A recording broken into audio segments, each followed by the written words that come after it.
2차 세계대전 때 이 독일군의 비행기가 이 영국 해협을 넘어서 영국을 침범했습니다.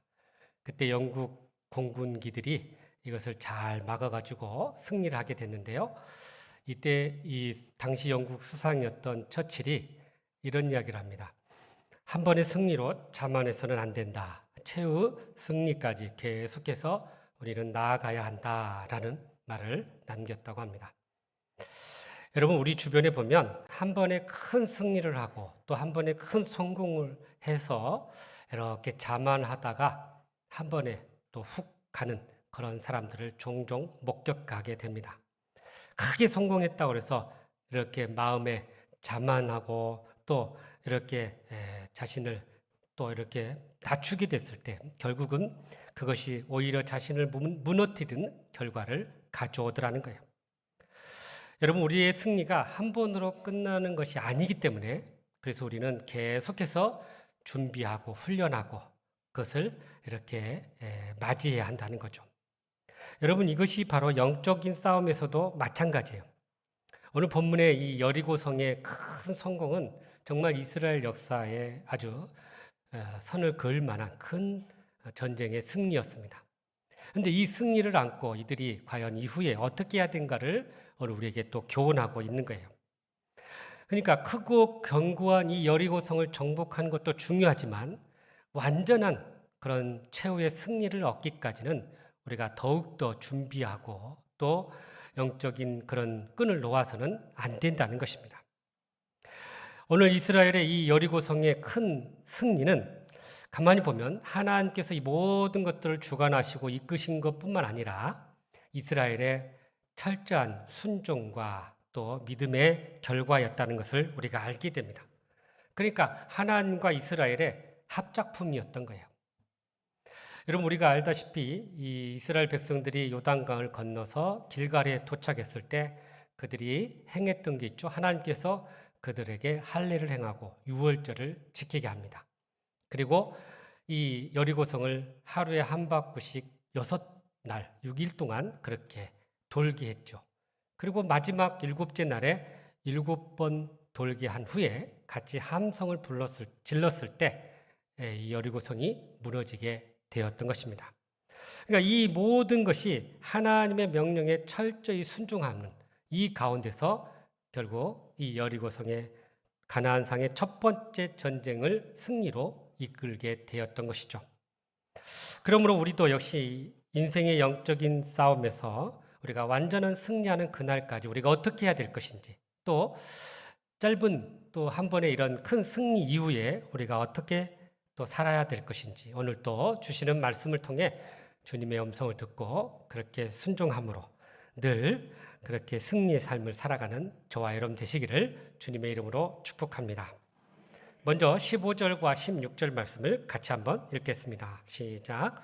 7번째 날 새벽에 그들이 일찍이 일어나서 전과 같은 방식으로 그 성을 7번 도니 그 성을 7번 돌기는 그날뿐이었더라. 7번째 제사장들이 나팔을 불 때에 여호수아가 백성에게 이르되 외치라, 여호와께서 너희에게 이 성을 주셨느니라. 아멘. 자, 여기 보니까 7번째 날이라는 숫자가 나와요. 이 7이라는 숫자는 완전수입니다. 하나님께서 천지를 창조하시고 7번째 날에 안식하셨어요. 그래서 이 7일, 이 수는 하나님의 수라는 것입니다. 하나님께서 이렇게 구별해서 만드신 이 숫자는 하나님이 그 날을 통해서 우리에게 복을 주시고 은혜를 주시겠다라고 말씀해요. 그래서 이 안식인 날, 7째 날에 성도들은 하나님 앞에 나와 예배드리고 또 하나님을 경배하며 섬기는 그 삶을 살아야 되는 거죠. 그럴 때 하나님께서 놀라운 은혜를 예비해 놓으셨다는 거예요. 그런데 왜 하나님은 바로 이 날에 이 예루고성을 7바퀴 돌고 또 크게 함성을 지르게 했을까요? 여러분, 이 마지막 날은 아까도 얘기했지만 하나님의 날입니다. 그래서 하나님의 기적을 베푸시고 하나님의 능력을 경험하는 그런 날이었던 거예요. 그러니까 다른 날과 같지 않은 그런 아주 특별한 날이었던 거예요. 하나님이 우리에게 은혜 주시고 능력 주시고 기적을 베푸시기 위한 구별된 날이었던 것입니다. 여러분, 이 기적의 날을 하나님께서 우리에게 주님의 날로 바꿔주셨어요. 그래서 우리는 주님의 날, 주일, 그래서 우리가 함께 이때 예배를 드리게 됩니다. 그래서 이 주님의 날에 우리가 믿음으로 순종함으로 우리가 그날을 맞이하고 예배하고 경배할 때 동일한 은혜와 복을 우리에게 허락해 주신다는 사실입니다. 그래서 우리가 주님의 날을 기억하고 주님의 날에 이렇게 주님 앞에 나와 예배 드림으로 말미암아 하나님께서 우리에게 주시고자 하는 그 복과 은혜를 누리게 된다는 사실입니다. 그런데 놀라운 것은 이 7번을 돌고 난 후에 백성들에게 외치라라고 말씀하고 있다는 거예요. 이 외침은 하나님의 능력을 힘입는 외침이었어요. 그러니까 하나님 우리와 함께 하심을 믿는 그러한 외침이었죠. 그래서 우리의 외침을 통해서 하나님이 이 성을 무너뜨리고 놀라운 능력을 베푸실 것임을 믿고 부르짖는 그러한 외침이었던 것입니다. 여러분, 그러니까 이 이야기를 들어보면 여리고성의 정복은 바로 이스라엘이 함께 하나님과 함께함으로 함께 외치고 부르짖었을 때 그 놀라운 능력이 나타났다는 거예요. 그러니 하나님께서 함께 하시고 이스라엘이 함께 그곳에 외침으로 이 놀라운 기적이 일어나게 됐던 것입니다. 여러분, 이 외침은 바로 하나님을 중심으로 하나 된 함성이에요. 그래서 우리는 성령 안에서 한 목소리를 내고 하나의 된 말을 할 수 있어야 한다는 것입니다. 우리는 침묵할 때가 있어요. 그리고 또 외쳐야 할 때가 있다는 거예요. 6날 동안에는 이렇게 하나님이 침묵하라고 하셨기 때문에 우리가 침묵하며 도는 거예요. 그러나 하나님께서 외치라고 하셨을 때 우리가 함께 외칠 때 그 외침 속에서 하나님의 능력이 나타나고 하나님의 기적을 우리가 경험하게 된다는 사실입니다. 사사 기드온과 300용사의 이야기가 있습니다. 우리가 알다시피 이 미디안 또 아말렉 동방의 연합군들이 이렇게 연합군을 형성해서 이스라엘을 쳐들어왔어요. 그때 사사였던 기드온이 하나님께서 그를 세우셔서 그들을 막게 하셨는데요. 많은 수가 지원했지만 하나님이 이 300명만 골랐어요. 그리고 그들을 통해서 이 많은 연합군들을 물리치게 됐습니다. 그런데 그 물리치는 과정을 보았을 때 어떤 일이 있었냐면 이 300용사들의 손에 무엇이 들어있냐면 나팔과 작은 항아리 안에 횃불이 들어져 있었어요. 하나님께서 이 횃불을 깨트리고 불을 붙이고 그리고 나팔을 불면서 이렇게 외치라고 이야기합니다. 여호와와 기드온의 칼이여라고 외쳤을 때 그 연합군들이 깜짝 놀라가지고 서로 자다가 서로를 죽이면서 그렇게 서로 죽임을 당하면서 그들이 도망가다가 다 멸절하게 된 이야기입니다.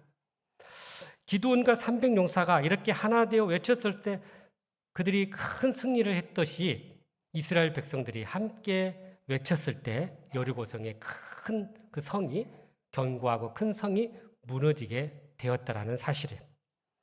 그러니까 여러분 이 과정 가운데 이들의 하나됨의 외침이 있었고 그 외침 속에 하나님의 능력이 나타났다라는 사실입니다. 여러분, 그래서 우리가 교회가 무슨 일을 하든지 한 목소리를 내고 하나가 되어야 한다는 거예요. 각기 의견들이 있을 줄 압니다. 그러나 우리가 중요한 일을 있을 때 또 큰 일을 앞두고 있을 때 우리는 이렇게 한 목소리를 내면서 그 외침을 통해 하나님의 역사를 이루어 가야 할 줄로 믿습니다. 우리가 여기서 기억해야 할 말씀이 하나 있어요. 마가복음 11장 23절, 24절 말씀이네요. 시작. 내가 진실로 너희에게 이르노니 누구든지 이 산더러 들리어 바다에 던져지라 하며 그 말하는 것이 이루어질 줄 믿고 마음에 의심하지 아니하면 그대로 되리라. 그러므로 내가 너희에게 말하노니 무엇이든지 기도하고 구하는 것은 받은 줄로 믿으라. 그리하면 너희에게 그대로 되리라. 아멘. 그러니까 산을 들어서 바다에 던지는 그 믿음만 있다면 우리가 무슨 일을 할 수 있다는 거예요. 그러니까 이것이 믿음으로 이러한 일들이 이루어진다는 것입니다. 그래서 여리고의 이스라엘 함성과 기드온의 300용사의 이 믿음의 함성이 결국은 하나님의 역사를 일으켰던 거죠.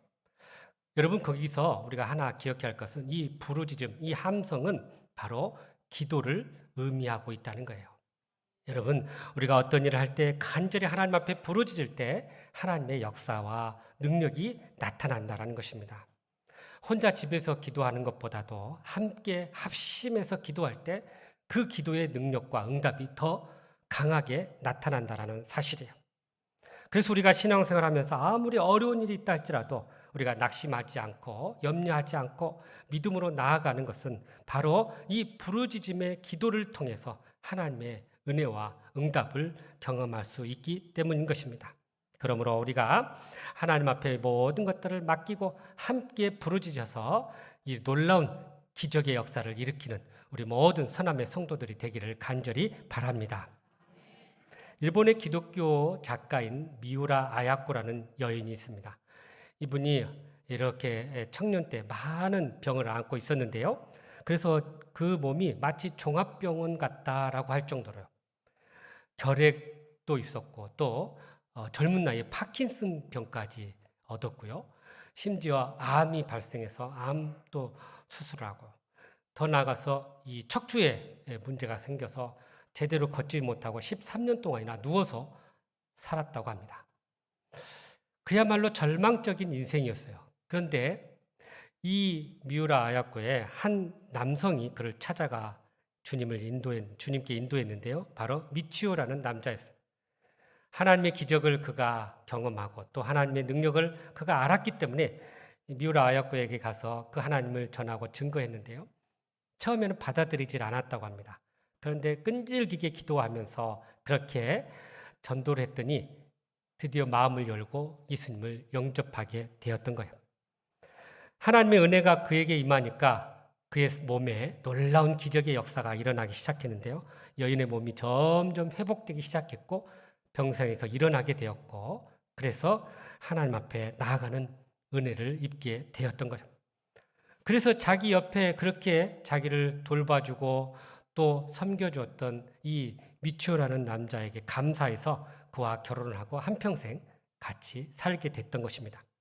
훗날 이 미우라 아야코가 78세의 생을 마치고 하나님의 부름을 받게 되는데요.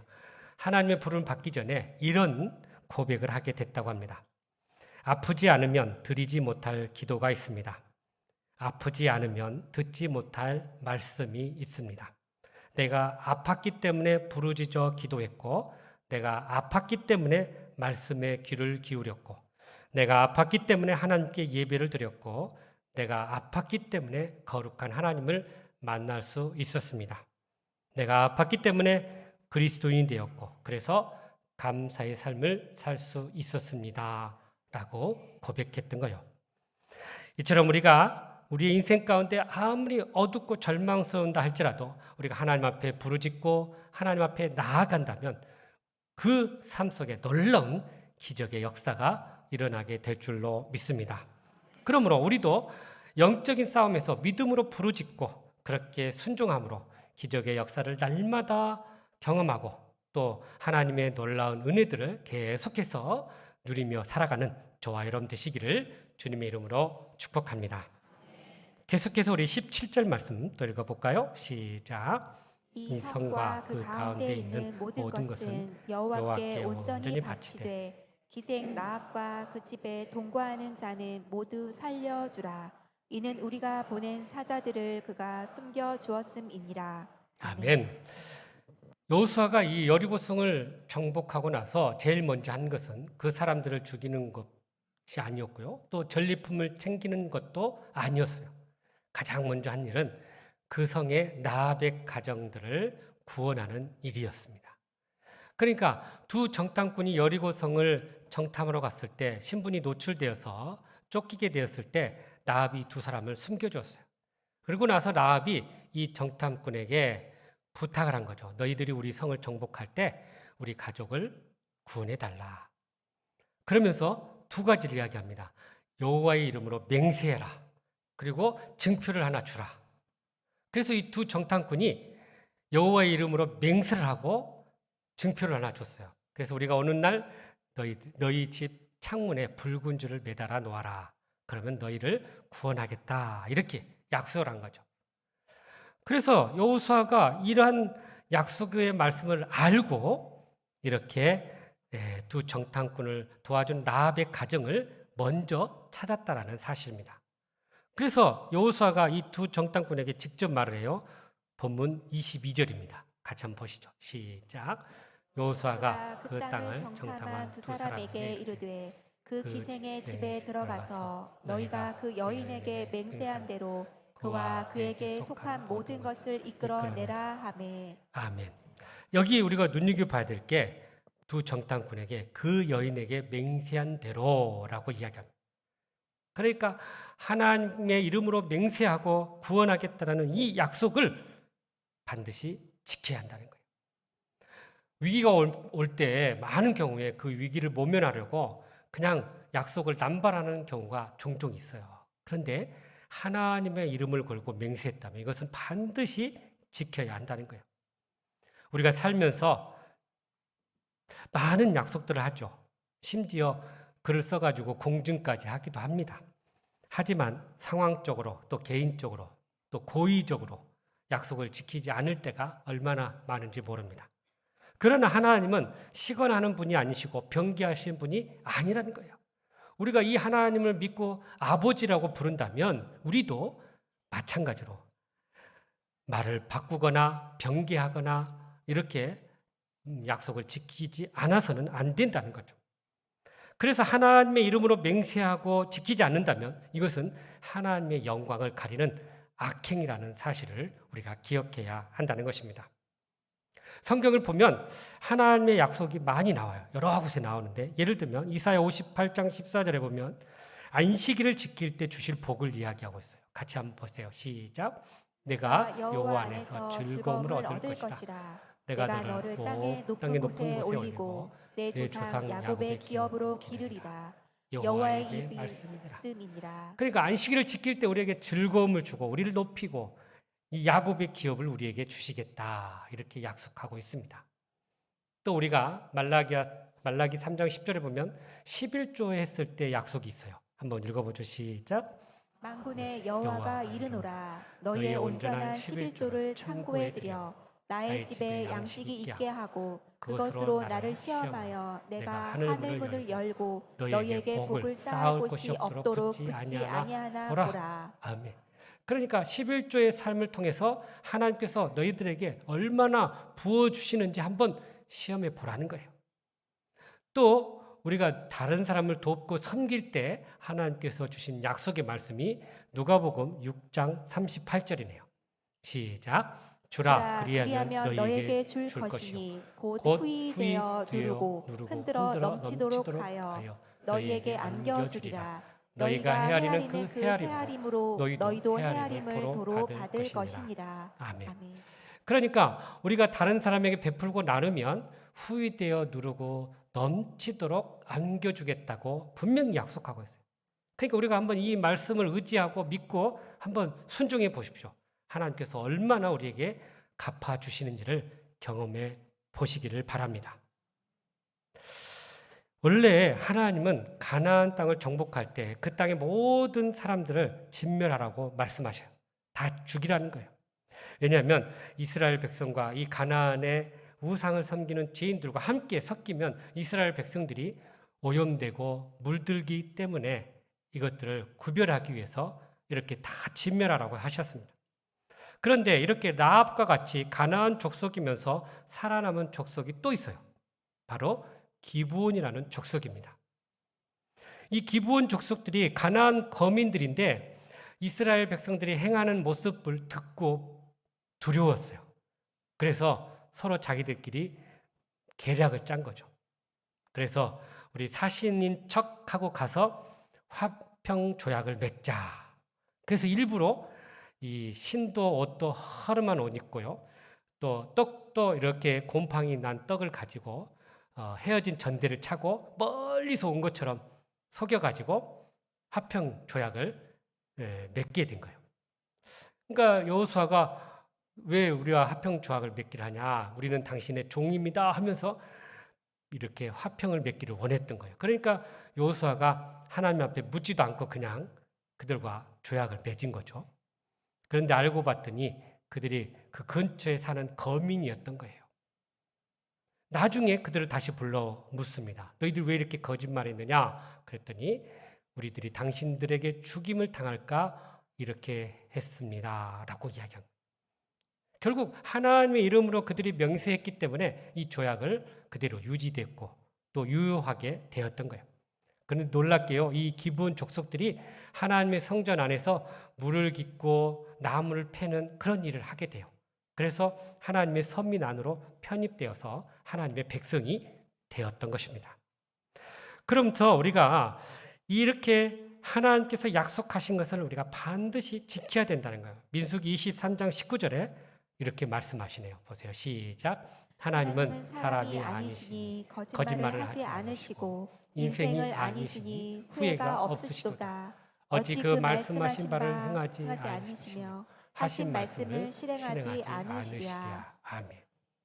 그래요. 우리가 하나님의 이 말씀을 붙잡고 약속하신 것을 반드시 지키시는 그 하나님을 우리가 믿고 우리도 다른 사람과 이 약속을 잘 지키어서 그렇게 하나님께 영광 돌리는 복된 삶이 되시기를 주님의 이름으로 축복합니다. 마지막으로 우리 18절, 19절 말씀이네요. 시작. 너희는 온전히 바치고 그 바친 것 중에서 어떤 것이든지 취하여 너희가 이스라엘 진영으로 바치는 것이 되게 하여 고통을 당하지 아니하도록 오직 너희는 그 바친 물건에 손대지 말라. 은금과 동철 기구들은 다 여호와께 구별될 것이니 그것을 여호와의 곳간에 드릴지니라 하니라. 아멘. 하나님께서 이 여리고성을 정복한 이스라엘에게 뭐라고 명령하냐면 이 안에 있는 모든 것을 다 바치라. 하나님께 바치라는 거예요. 이 바치라는 말 히브리어 헤렘이라는 단어인데요. 이게 바치다 외에 또 다른 뜻이 하나 더 있어요. 그것은 저주하다, 멸절시키다 이런 의미예요. 그러니까 이 여리고성은 한편으로는 하나님 앞에 드리는 것이지만 또 다른 한편으로는 이 여리고성의 모든 죄악을 멸절시키다 그런 의미를 가지고 있습니다. 그러면 왜 하나님께서 이 여리고성 가운데 있는 모든 물건을 하나님께 바치라고 했을까요? 세 가지 이유가 있는데 첫 번째는 모든 것의 첫 열매는 하나님 것이기 때문입니다. 여러분, 이 여리고성은 가나안의 첫 성이에요. 그러니까 첫 번째 성의 첫 번째 전쟁에 승리했기 때문에 이것은 하나님의 것이라는 거예요. 여러분, 첫 것을 드린다는 것은 이 나머지 모든 것을 대표하는 이 대표성의 원리를 가지고 있어요. 그래서 처음 것은 나머지 모든 것을 드리는 것과 같은 그런 원리가 담겨져 있다는 거죠. 그래서 이 가나안상의 이 첫 성인 여리고성의 모든 것을 하나님 앞에 드린다는 것은 앞으로 가나안 땅에서 얻을 모든 것을 하나님 것입니다. 라는 이런 믿음의 고백이 담겨져 있다는 것입니다. 그래서 여리고성을 하나님께 드린다는 것은 가나안 전체를 구별해 하나님께 드립니다. 그래서 하나님께 구별하는 것은 우리가 탐내서도 안 되고 또 그것을 함부로 취해서도 안 된다는 거예요.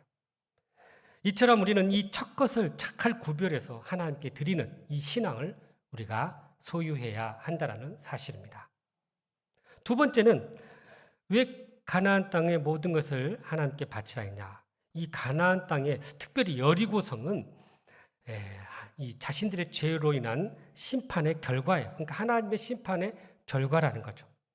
이스라엘 입장에서는 하나님 주신 땅을 차지하는 것이지만 가나안 거민들 입장에서는 그들의 죄로 인해서 그들의 우상 숭배로 인해서 하나님의 심판을 받는 거예요. 그러니까 여리고성을 심판한다는 것은 가나안 다른 민족들에게도 동일한 메시지를 주고 있습니다. 자, 가나안 모든 사람들이 하나님 앞에 범죄하고 우상을 숭배했기 때문에 이제 너희들이 하나님의 심판을 받게 되었다라는 이 경고의 사인이라는 것입니다. 세 번째는 이 여리고성의 진멸은 결국 죄의 진멸이고 하나님께서 이스라엘 백성을 통해서 이 가나안 땅에 새로운 나라를 세우겠다는 거예요. 하나님의 선택된 이스라엘 백성을 통해서 그 땅에 새로운 나라와 새로운 문화를 세우시겠다는 의미가 담겨져 있어요. 그러니까 우상의 문화를 멸하고 하나님의 나라를 그곳에 세우시겠다는 거예요. 마치 이 컴퓨터 하드디스크에 각종 답답한 것들 다 지우고 다시 이렇게 세팅했던 것처럼 이 가나안의 모든 것들을 다시 세팅하겠다는 거예요. 여러분, 우리가 이 사실을 한번 경험한 게 있죠. 바로 이 노아 홍수 사건이잖아요. 너무 죄가 편만하니까 하나님께서 그 만드신 것을 한탄하시고 홍수 심판하실 때 노아의 그 가족들만 살려두고 나머지는 다 그냥 다시 세팅해 버렸어요. 죄가 너무 관영하기 때문에. 그래서 이렇게 하나님께서 때때로 죄가 너무 관영하면 다시 세팅한다는 거예요.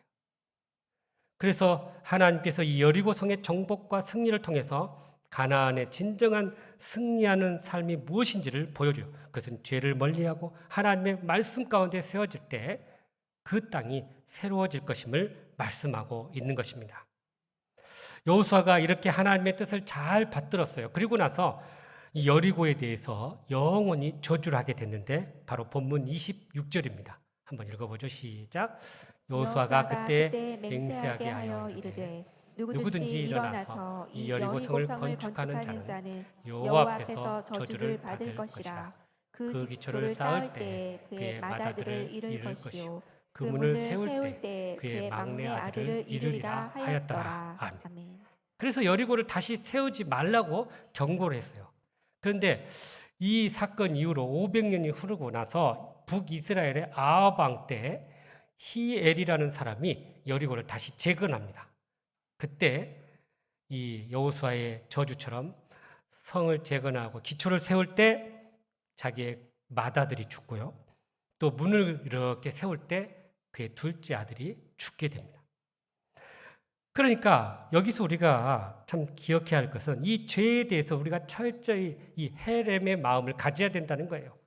멸절하고 또 그것을 멀리하고 제거하고 진멸하는 그런 삶을 살 때 우리가 영적인 싸움에서 계속해서 승리의 삶을 살아가게 된다는 사실입니다.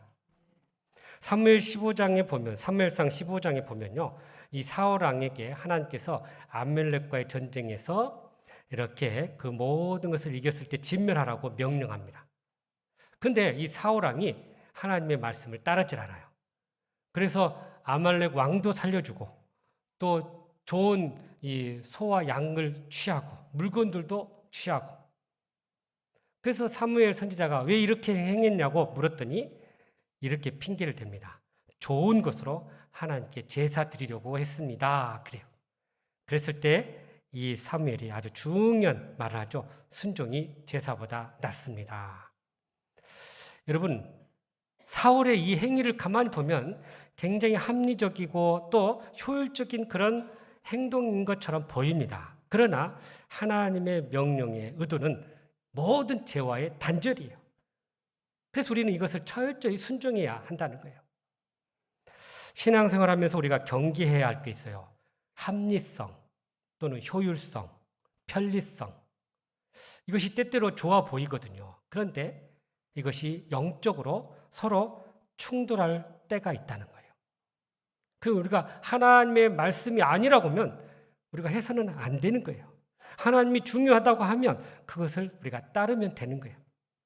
그래서 우리가 버려야 할 것들, 끊어야 될 것들, 또 멀리 해야 할 것들을 단호하게 우리가 행할 때 거기서 하나님의 역사를 우리가 경험하게 되는 거예요. 우리의 영적인 삶이 더욱더 풍성하고 또 승리의 삶을 살기를 원한다면 우리는 죄를 진멸하고 하나님의 말씀 가운데 살아야 할 줄로 믿습니다. 그러므로 우리는 하나님의 백성으로서 제거해야 할 것들을 제거하고 또 더욱더 거룩하고 온전하게 준비되어서 그렇게 남은 영적인 싸움에서도 승리하는 저와 여러분 되시기를 주님의 이름으로 축복합니다. 사랑하는 성도 여러분, 하나님의 기적적인 은혜로 그 큰 여리고성이 무너졌습니다. 그런데 여러분, 가나안 정복은 이 여리고성 하나 정복했다고 끝난 것이 아니라는 거예요. 우리의 영적인 삶도 마찬가지. 영적인 전쟁 한 번 이겼다고 끝나는 게 아니라 우리가 하나님의 나라에 섰을 그 날까지 이 영적 싸움은 계속해서 진행된다는 거예요. 그러면 우리가 승리 이후에 어떻게 살아가야 할까요? 오늘 주신 말씀처럼 먼저 하나님을 중심으로 하나가 되어서 간절히 부르짖음으로 그렇게 기적의 역사를 계속해서 써나갈 수 있기를 간절히 바랍니다. 또한 주님의 이름으로 맹세하고 서원하고 약속했다면 반드시 지킴으로 하나님께 영광 돌릴 수 있기를 간절히 바랍니다. 나아가서 하나님의 백성으로서 제거하고 또 버려야 할 것들, 또 멀리해야 할 것들을 우리가 분명히 행함으로 말미암아 더욱더 거룩하고 온전한 그런 믿음의 삶을 살아갈 수 있기를 간절히 바랍니다. 그리하여 우리의 계속되는 이 영적인 싸움에서 온전히 승리하는 저와 여러분의 삶이 되시기를 주님의 이름으로 축복합니다. 기도하겠습니다. 사랑과 은혜가 풍성하신 하나님, 우리의 영적인 싸움이 한 번 승리했다고 끝나는 것이 아님을 깨닫게 해주심을 감사합니다. 남은 우리의 영적인 싸움에서 끝까지 승리할 수 있도록 주님 저희들을 붙잡아 주시고 인도하여 주시옵소서. 예수님의 이름으로 기도하옵나이다. 아멘.